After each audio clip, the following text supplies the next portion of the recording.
Donc, la lutte contre la corruption est un indicateur à la fois de bonne gouvernance et de performance. Lutter contre la corruption revient à la contrôler. Contrôler la corruption consiste à mesurer respectivement le niveau d'exercice du pouvoir à des fins personnelles, la petite corruption, la grande corruption, la capture de l'État par les élites et les intérêts personnels, la capacité politique et institutionnelle à combattre efficacement la corruption, l'existence d'activités contraires à l'éthique telles que, entre guillemets, les rackets, la corruption ou l'abus d'autorité. En tant qu'organe de régulation et de contrôle, la CNMP est consciente qu'elle a un rôle à jouer. Oui, un rôle important à jouer. C'est pourquoi, depuis sa création en 2004, elle a utilisé et utilise encore tous les moyens possibles et imaginables pour le renforcement du système de passation et de gestion des marchés publics. Sa politique d'achat mise en œuvre a pour objectifs principaux 1. La création des conditions de concurrence nécessaires pour que les marchés publics soient attribués sans discrimination.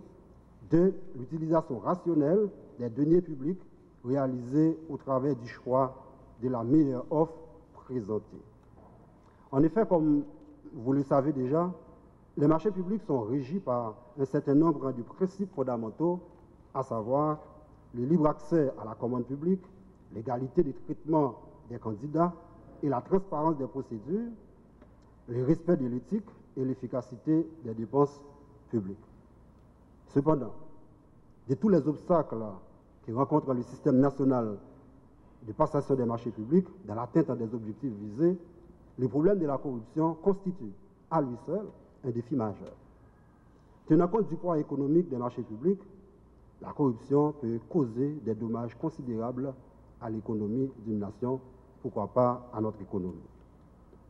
La CNMP est partie de l'idée que la lutte contre ce phénomène requiert une action globale qui touche toutes les composantes du système. Une telle action implique la participation de tous les acteurs concernés par la question, ce qui explique les assises de ce matin. Je dois aussi souligner, en passant, mesdames, messieurs, distingués invités, que ces assises s'inscrivent dans le cadre d'une vaste campagne de communication et de formation appuyée par la Banque mondiale qui a commencé depuis le 25 août 2017 et qui prendra fin avec ce colloque, soit demain après-midi. Elle vise le public en général et les acteurs intervenant dans la chaîne de passation des marchés publics en particulier. Mesdames, Messieurs, distingués invités, permettez-moi de signaler que la réforme des finances publiques, dont les marchés publics ne constituent qu'une composante, vise, entre autres, à asseoir les conditions nécessaires au développement économique du pays. Il s'agit donc de répondre aux exigences des citoyens en matière de qualité de service. Dans la sphère privée notamment, elle doit se traduire par l'assainissement du climat des affaires, la consolidation de la concurrence et le développement de la compétitivité du tissu économique national. La corruption gangrène notre société. Elle est un crime contre le développement dont nous voulons tous pour notre pays. Nous voulons voir construire des routes à travers le pays. Nous voulons voir de l'eau potable dans les robinets des familles. Nous voulons voir les 10% d'enfants qui ne vont pas jusqu'à présent à l'école en Haïti vont à l'école. Nous voulons voir de l'électricité 24/24 dans toutes les familles. Mais sans une lutte acharnée, sans relâche, avec beaucoup de courage contre la corruption, ces choses-là ne vont jamais arriver. Président de la République, chef de l'État, avec des droits de réserve, je dois vous dire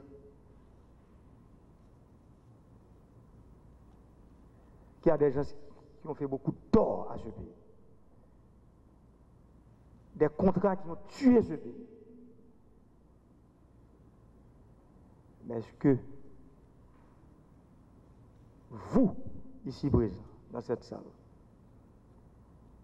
de grands intellectuels du pays, des hauts cadres de la fonction publique. Est-ce que vous êtes prêts à mener ce combat? À dire jamais, plus jamais, il n'y aura pas de contrat léonien dans ce pays. Jamais, plus jamais, il n'y aura pas de contrat qui ne respecte pas les intérêts de l'État haïtien, pour ne pas dire les intérêts de la nation haïtienne. Est-ce que vous êtes prêts pour dire ça? Je pense qu'aujourd'hui, c'est une nécessité pour nous que l'argent de l'État puisse travailler pour le bien commun, pour le bien de la collectivité, mais non pas pour le bien d'une infime minorité, ou bien pour quelques personnes, pour le bien-être de quelques personnes. Et c'est ce que nous sommes en train de vivre aujourd'hui dans le pays.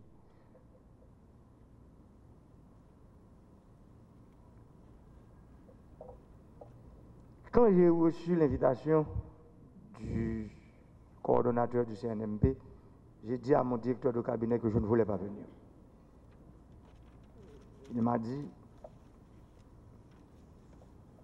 Président, je pense que c'est une très bonne chose d'ouvrir ce colloque. Mais franchement, après 16 mois à la tête de ce pays, je dois vous dire que je suis en état de choc comme président de la République. Je ne voulais pas parler ce matin de la corruption. Je ne voulais pas parler, je ne voulais pas ouvrir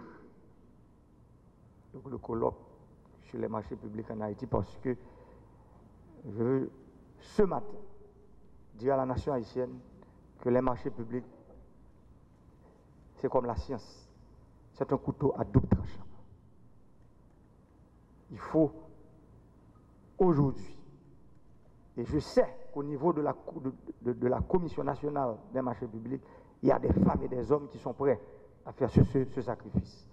Il faut aujourd'hui combattre le népotisme, combattre la concussion, les trafics d'influence, la surfacturation.